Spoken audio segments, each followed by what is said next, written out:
Hi friends, എല്ലാവർക്കും ഷാൻ വ്ളോഗിൻ്റെ പുതിയ വീഡിയോയിലേക്ക് സ്വാഗതം. അപ്പോൾ ഇന്നത്തെ വീഡിയോ ഒരു ഗാർഡനിങ് വീഡിയോ ആണ്. അപ്പോൾ നമ്മൾ കണ്ടുകൊണ്ടിരിക്കുന്നത് അഗ്ലോണിമയുടെ കെയറിങ്ങിനെ കുറിച്ചാണ് ഇന്നത്തെ വീഡിയോയിൽ നമ്മൾ സംസാരിക്കുന്നത്. അപ്പോൾ അഗ്ലോണിമ നല്ല ഹെൽത്തി ആയിട്ട് നമുക്ക് ഇൻഡോറായിട്ട് ഔട്ട്ഡോറായിട്ടൊക്കെ വളർത്താൻ പറ്റുന്ന ഒരു പ്ലാന്റാണെന്ന് അറിയാം. അപ്പോൾ അത്തരത്തിലുള്ള ചെടികൾ കുറച്ച് വെറൈറ്റികളാണ്. അതിൻ്റെ എങ്ങനെ നമുക്കൊരു തൈ ഉണ്ടാക്കിയെടുക്കാം, അതേപോലെ നല്ല ബുഷിയായിട്ട് വളരാൻ വേണ്ടിയിട്ട് ചെടികൾക്ക് എന്തൊക്കെ കാര്യങ്ങളാണ് ചെയ്ത് കൊടുക്കേണ്ടത് നോക്കാം. അപ്പോൾ ഇതിൽ തന്നെ നമ്മൾ അഗ്ലോണിമയുടെ റെഡ് ലിപ്സ്റ്റിക്കും അതേപോലെ ഓറഞ്ച്, യെല്ലോ, ഗ്രീൻ, അത്തരത്തിൽ പല വെറൈറ്റികൾ, പിങ്ക്, എല്ലാ വെറൈറ്റിയും നമ്മൾ ഇതേപോലെ നട്ടു കൊടുത്തിട്ടുണ്ട്. ചെറിയ ചെറിയ പോട്ടുകളിലാണ് നമ്മൾ ഇൻഡോറായിട്ട് വെച്ച് കൊടുത്തതാണ്. പാർഷ്യലി വെളിച്ചം കിട്ടുന്ന രീതിയിലാണ് സെറ്റ് ചെയ്തിട്ടുള്ളത്. അപ്പോൾ അഗ്ലോണിമ എപ്പോഴും നമ്മൾ വളർത്തുന്ന സമയത്ത് ഇത്തരത്തിലുള്ള അഗ്ലോണിമകൾ അധികം വെയിലുള്ള സ്ഥലത്ത് വെക്കേണ്ട ആവശ്യമില്ല. ഡയറക്റ്റ് സൺലൈറ്റ് വരികയാണെങ്കിൽ ആ ചെടികൾ ഇലകളൊക്കെ മഞ്ഞ നിറത്തിലേക്ക് ആവാനും ഇലകൾ കരിഞ്ഞു പോകാനൊക്കെ സാധ്യതയുണ്ട്.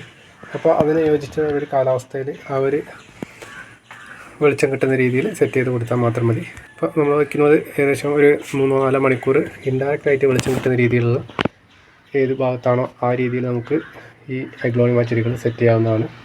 അപ്പോൾ ഇൻഡോറായിട്ട് വയ്ക്കുന്ന സമയത്താണെങ്കിൽ നമ്മൾ 1 മാസമൊക്കെ കഴിയുമ്പോൾ എന്തായാലും നമ്മൾ ഒന്ന് പുറത്തേക്ക് എടുത്ത് വെച്ച് വെയിൽ കൊളിച്ച് കൊടുക്കുന്നതാണ്. അല്ലെങ്കിൽ 2 ആഴ്ച കൂടുമ്പോഴൊക്കെ എന്തായാലും നമ്മൾ പുറത്തേക്ക് ഇരുന്ന് വെളിച്ചം കൊള്ളിക്കുന്നതായിരിക്കും നന്നാവുക. അഗ്ലോണിമയൊക്കെ ആകുമ്പോൾ നമ്മൾ ഇൻഡയറക്റ്റ് വെളിച്ചം കിട്ടുന്ന സ്ഥലത്ത് വെച്ചിട്ടുണ്ടെങ്കിൽ ഇലകൾക്ക് അത്രമേറെ കളറൊന്നും കിട്ടുന്ന സാധ്യതയില്ല. പിന്നെ നനയ്ക്കുന്ന കാര്യമാണ് നമ്മൾ ശ്രദ്ധിക്കാനുള്ളത്. നനയ്ക്കുമ്പോൾ നമ്മൾ ചുവട്ടിൽ ഈർപ്പം ഉണ്ടോ എന്ന് നോക്കിയിട്ട് ഇല്ലെങ്കിൽ മാത്രം നനച്ചു കൊടുത്താൽ മതി. വെള്ളം സ്പ്രേ ചെയ്ത് കൊടുക്കുക അല്ലെങ്കിൽ ചുവട്ടിൽ ഒഴിച്ചു കൊടുക്കുകയൊക്കെ ചെയ്യാം. ഔട്ട്ഡോറായിട്ട് നമ്മൾ അഗ്ലോണിമ വെച്ചിട്ടുള്ള കളക്ഷൻസ് കൂടി ഒന്ന് കാണിച്ചു തരാം. എല്ലാ ചെടികൾ നമ്മൾ ഇൻഡോറായിട്ട് ഔട്ട്ഡോറായിട്ട് വെക്കുന്ന ചെടികളൊക്കെ നമുക്ക് നല്ല ബുഷിയായിട്ട് വളരാൻ വേണ്ടി നമുക്ക് ചെയ്ത് കൊടുക്കാവുന്ന ഒരു കാര്യമാണ്. ഇപ്പോൾ അഗ്ലോണിമ ആണെങ്കിൽ ഇതേപോലെ ലീഫുകൾ ഓരോരോ ലീഫ് നോഡുകളായിട്ട് ഇതേപോലെ വളർന്ന് വരികയാണ് ചെയ്യുക. പൂക്കളുണ്ടാവും. ആ പൂക്കൾ നമ്മൾ കട്ട് ചെയ്ത് കൊടുക്കുക. പൂക്കൾ വളരാൻ അനുവദിച്ചിട്ടുണ്ടെങ്കിൽ ഇല ചെടി മുരടിച്ച് പോവുകയൊക്കെയാണ് ചെയ്യുക. അപ്പോൾ ഈ ഒരു ചെടി ഇതേപോലെ ലെങ്തി ആയിട്ട് വളർന്നു വന്നിട്ടുണ്ട്. നമുക്ക് ഇതൊന്നും ഇവിടെ വെച്ച് കട്ട് ചെയ്ത് കൊടുക്കാറുണ്ട്. കട്ട് ചെയ്തിട്ടുണ്ടെങ്കിൽ ഇതിൻ്റെ ചുവട്ടിൽ നിന്ന് പുതിയ തൈകളൊക്കെ വരും. അങ്ങനെ നമുക്ക് കുറേ തൈകളാക്കി മാറ്റുകയും ചെയ്യാം. ഈ കട്ട് ചെയ്യുന്ന ചെടി നമുക്ക് വേര് പിടിപ്പിച്ചെടുക്കുകയും ചെയ്യാം. അപ്പോൾ അങ്ങനെ നമ്മൾ ഇതിൻ്റെ തലഭാഗം കട്ട് ചെയ്ത് കൊടുത്തപ്പോഴാണ് ഇതിൻ്റെ ചുവട്ടിൽ നിന്ന് പുതിയ തൈകളൊക്കെ വരാൻ തുടങ്ങിയിട്ടുണ്ട്. അതേപോലെ റെഡ് ലിപ്സ്റ്റിക് ആയാലും ഇത് നമ്മൾ തണ്ട് കട്ട് ചെയ്ത് കൊടുത്തതാണ്. ഇതൊരു വാട്ടർ പ്ലാന്റ് ആയിട്ടാണ് വെച്ചിട്ടുള്ളത്, മണ്ണിലല്ല ഉള്ളത്. ചുവട്ടിൽ കുറച്ച് കല്ലുകളും ഷെല്ലുകളൊക്കെ ഇട്ടിട്ട് അതിൽ വെള്ളം ഒഴിച്ച് കൊടുക്കുകയാണ് ചെയ്തിട്ടുള്ളത്. നല്ല ഹെൽത്തി ആയിട്ട് വളരുന്നുണ്ട്. യാതൊരു തരം വളങ്ങളും ഈ ഒരു റെഡ് ലിപ്സ്റ്റിക്കിന് നമ്മൾ ഈ ഒരു പോട്ടിൽ ചെയ്ത് കൊടുത്തിട്ടില്ല. അത് നോക്കിയാൽ മനസ്സിലാവും. നമ്മൾ ചെയ്ത് കൊടുത്തിട്ട് ആകെ ചെയ്ത് കൊടുത്തിട്ടുള്ളത് കല്ലും അതേപോലെ ഷെല്ലുകളും അടുക്കി വെച്ചിട്ട് അതിൽ ചെടി ഒന്ന് സെറ്റ് ചെയ്ത് വെക്കാൻ മാത്രം ചെയ്തിട്ടുള്ളത്. ചുവട്ടിൽ വെള്ളമാണുള്ളത്.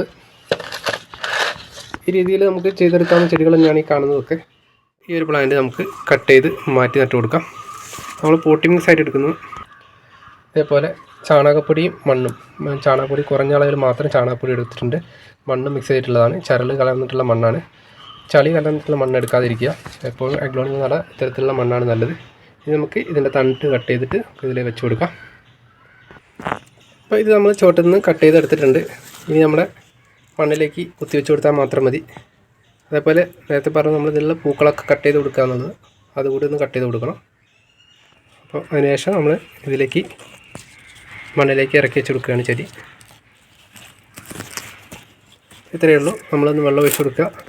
ഇനി നമ്മൾ വെയിൽ കൊള്ളാത്ത രീതിയിൽ 2 ആഴ്ച വെച്ചതിന് ശേഷം നല്ല വെയിലുള്ള ഭാഗത്തേക്ക് വെച്ച് കൊടുത്താൽ മാത്രം മതി. നേരത്തെ നമ്മൾ പറഞ്ഞു ഡയറക്റ്റ് സൺലൈറ്റ് ഈ ചെടികൾക്ക് ആവശ്യമില്ല എന്നുള്ളത്. അപ്പോൾ ഇത്തരത്തിൽ നമുക്ക് വളരെ ഈസി ആയിട്ട് ചെടികൾ ഇതേപോലെ ഇതിൻ്റെ ചുവട്ടിൽ നിന്ന് പുതിയ തൈകളും തണ്ടുകളൊക്കെ മുളച്ച് വരും. റെഡ് ലിപ്സ്റ്റിക്കും നമ്മൾ ഇതേപോലെ ചെറിയൊരു പോട്ടിൽ വെച്ച് കൊടുത്തതാണ്. തണ്ട് മുറിച്ചപ്പോൾ ഇതിൻ്റെ ചുവട്ടിൽ നിന്ന് പുതിയ തൈകൾ വന്നതാണ്.